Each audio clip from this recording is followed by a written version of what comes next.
आज की इस वीडियो में समझने वाले हैं क्लास 12th हिस्ट्री का चैप्टर 9 शासक और इतिवृत्त। इस चैप्टर का जो नाम है शासक और इतिवृत्त, इसका क्या होता है। शासक तो जैसा कि आपको पता होगा कोई राजा हो गया, महाराजा हो गया, उसका नाम शासक, या कोई शासक शासन करने वाला शासक हो गया, ठीक है। इतिवृत्त का अर्थ क्या होता है। इतिवृत्त का अर्थ क्या होता है, जैसे कि कोई कालानुक्रम विवरण, जैसे कोई शासक जो कि कोई राजा है, उसका शासन है तो लगातार उसका शासन चलता है, उसके बाद कौन शासन करेगा, उसका कौन राजा बनेगा, मतलब एक साम्राज्य है, कोई शासन है, लगता उसका लगातार शासन चलता है तो उसे हम कालानुक्रम कहते हैं। उदाहरण के लिए बात की जाए तो उदाहरण के लिए जैसे कि अकबरनामा।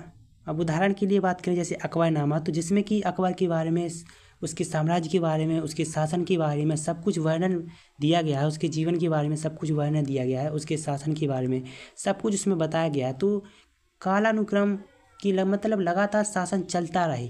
जैसे दूसरा उदाहरण की बात करें तो बाबरनामा, हुमायूंनामा और बादशाहनामा। अब बाबरनामा जैसे कि बाबर के बारे में सब पूरी जानकारी, उसके साम्राज्य के बारे में, क्या उसके जीवन में बीता है, कैसे कैसे उन्होंने विजय प्राप्त की, हर कुछ जो कि उसके अनुसार दिया गया है कि कौन सी राजा ने कितना शासन किया और लगातार वह शासन चलता रहा, तो उसे हम इतिवृत्त कहते हैं। अब जैसे कि इनके लेखक की बात की जाए तो बाबरनामा की लेखक जो कि बाबर ने की थी, हुमायूंनामा की जो रचना की थी जो कि गुलबदन बेगम ने की थी। अकबरनामा की बात की जाए तो अकबरनामा की जो रचना की थी, अकबर के बारे में संपूर्ण जानकारी दी थी, उनके बारे में लिखा था जो कि अब्दुल फजल ने लिखा था। बादशाहनामा की बात की जाए तो बादशाहनामा भी एक जो कि इतिवृत्त है, इतिवृत्त ही मान लो इसको, एक इतिवृत्त ही है जिसकी रचना जो कि अब्दुल हमीद लाहौरी ने की थी। तो इस प्रकार से हम कह सकते हैं कि कालानुक्रम विवरण जो कि उदाहरण के लिए अकबरनामा, बाबरनामा, हुमायूंनामा और बादशाहनामा एक प्रकार के जो कि इतिवृत्त है, उस समय के शासन करने वाले जो कि व्यक्ति रहे हैं। अब मुगल साम्राज्य की बात की जाए तो मुगल साम्राज्य क्या है। मुगल साम्राज्य जिसकी स्थापना जो कि बाबर ने की थी 1526 में, जो कि पानीपत में युद्ध जीत कर उन्होंने मुगल साम्राज्य की स्थापना की थी, और जिनका जो जन्म स्थान है जो कि फरगरान उज़्बेकिस्तान से इनका जन्म हुआ था।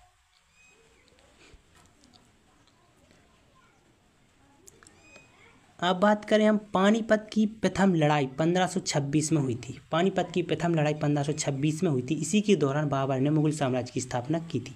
अब किसके प्रति हुई थी, तो इब्राहिम लोदी के और बाबर, इन दोनों के बीच में जो कि लड़ाई हुई थी, इसके दौरान ही मुगल साम्राज्य की स्थापना हुई थी, जिसमें बाबर की जीत हुई इब्राहिम लोदी से और इन्होंने मुगल साम्राज्य की स्थापना की 1526 में। अब मुगल शब्द की उत्पत्ति कैसे हुई। अब मुगल शब्द क्या है, इसकी उत्पत्ति कैसे हुई। अब मुगल शब्द क्या है, तो मुगल जो कि मंगोल बहुत ही आक्रमणकारी जनजाति थी। अब मुगल शब्द की जो उत्पत्ति मंगोल से हुई है, जो कि एक बहुत ही आक्रमणकारी जनजाति थी, और इस जनजाति के जो मेन फाउंडर हुआ करते थे, जो कि अपने पिछली उसमें पढ़ा हुआ क्लास में चंगेज खां हुआ करते थे। तो चंगेज खां हुआ करते थे क्योंकि मंगोल की बहुत ही आक्रमणकारी जनजाति, ठीक है। इन्हीं से ही जो कि मुगल साम्राज्य शब्द की जो कि उत्पत्ति हुई थी। कैसे, जैसे कि जो चंगेज खां थे उस समय के इसके फाउंडर माने जाते थे मंगोल के। जहाँ तक कि मैं अनुमान लगा सकता हूँ कि चंगेज खां जो कि मंगोल साम्राज्य के थे, तो वहाँ से ही मुगल शब्द की जो कि उत्पत्ति बताई जा सकती है, मानी जा सकती है। अब मुगल अपने आप को तैमूर कहलाते थे, मतलब जो मुगल शासक थे ना, अपने आप को तैमूर कहलाना ज़्यादा पसंद करते थे, जो कि तैमूर बन सकते थे मुगल, जो उन्हें तैमूर कहलाना ज़्यादा पसंद करते थे। अब बाबर की बात की जाए तो जो कि बाबर जो कि एक मुगल साम्राज्य के फाउंडर थे, जिन्होंने मुगल साम्राज्य की स्थापना की थी, तो प्रतिपक्ष से इसका संबंध तैमूर से ही था।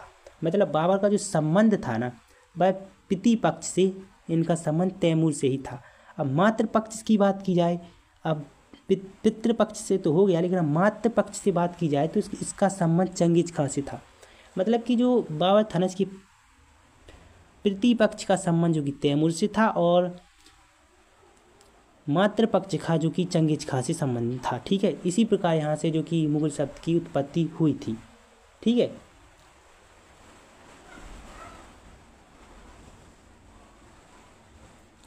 अब बात करें मुगल बादशाह क्या है। अब मुगल बादशाह कौन थे, तो तो मुग़ल बादशाह कुछ टोटल इस प्रकार से हम सभी बादशाहों के बारे में पढ़ेंगे मुग़ल काल में जिन्होंने शासन किया है, इतिहास में कुछ लिखा है, रचा है, किन के बाद कौन से राजा आए, किन्होंने युद्ध विजय की, का कितने समय तक शासनकाल रहा हैगा, तो वह सब हम देखेंगे।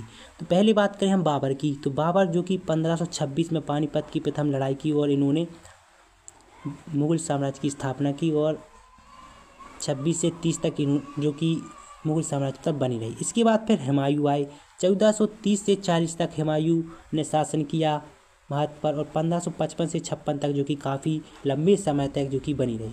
फिर शेरशाह सूरी ने 1540 में इनको हरा दिया। शेरशाह सूरी ने 1540 में हुमायूं जी को हरा दिया, ठीक है। फिर इनके बाद जो कि अगले जो कि बादशाह आए,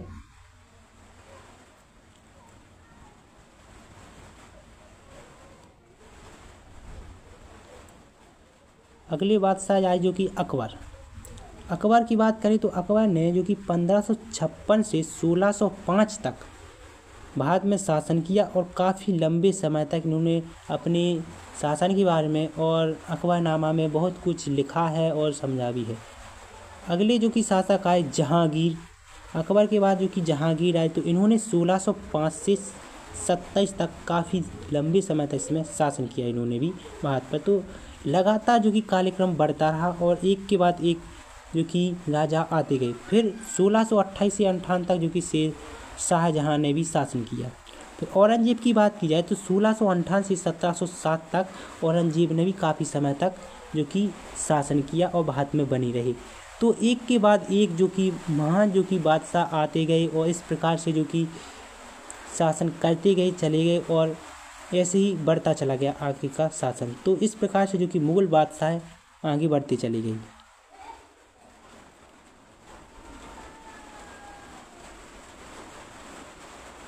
अब इसमें बात करें जैसे कि बाबर ने 1526 से मुग़ल साम्राज्य की स्थापना की। इनके बाद हुमायूं जो कि 1430 से 40 के बीच तक, फिर शेरशाह सूरी ने 1540 तक, इस प्रकार से शासन करते रहे, ठीक है।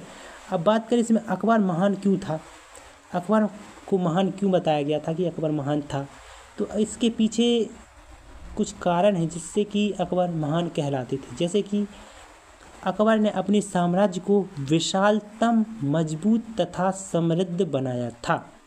अकबर ने अपने साम्राज्य को विशाल और मजबूत और समृद्ध, अच्छा टिकाऊ बनाया था, सबसे अच्छा मजबूत, जैसे कि कोई आक्रमणकारी हमला न कर सके। दूसरा कारण, इनसे अपने साम्राज्य का विस्तार हिंदू कुश पर्वत तक कर दिया। जो कि अकबर थे जो कि महान कहलाते थे। तो सबसे पहले इन्होंने अपना विशाल साम्राज्य मजबूत किया, फिर इसने अपने साम्राज्य का विस्तार किया, फैलाया अपने साम्राज्य को, हिंदू कुश पर्वत तक ले गए अपने साम्राज्य को, कौन, अकबर। इस कारण है जो कि महान कहलाए थे। तीसरा कारण है, इसने ईरान की सफावी तथा तुरान के उज़्बेक शासकों के विस्तारवादी नीतियों पर लगाम लगाई। अब ईरान की जो कि सफावी तथा तुरान के उज़्बेक शासक थे, इसकी जो कि विस्तारवादी नीतियों पर भी इन्होंने लगाम लगाई। काफ़ी कुछ इन्होंने बहुत कुछ किया अपने साम्राज्य के लिए, अपने राज्य के लिए, जिसके कारण जो कि अकबर महान कहलाए।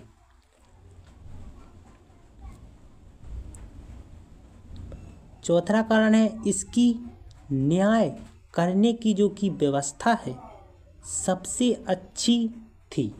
अब जो कि चौथा कारण, अकबर की न्याय करने की जो व्यवस्था सबसे अच्छी थी, अच्छे से न्याय करते थे। पांचवा कारण है, अकबर ने अपने साम्राज्य में 16 कुल की नीति को लागू किया। अब जो कि अकबर ने अपने साम्राज्य में 16 कुल की नीति को भी लागू किया, ठीक है, जिसके कारण जो कि अकबर महान कहलाए। और इन्होंने कई सारे अपने साम्राज्य को बढ़ाते चले गए इस प्रकार से, ठीक है। छठवां, इसने तीर्थ यात्रा कर तथा जजिया कर को भी समाप्त किया। अब जो अकबर थे ना, जिन्होंने, इनके 6 कारण है जिनके कारण है महान कहलाए, और इन्होंने जो कि जजिया कर, यात्रा के ऊपर कर लगते थे, उन सब करों को समाप्त किया, जिसके कारण जो कि अकबर महान कहलाए।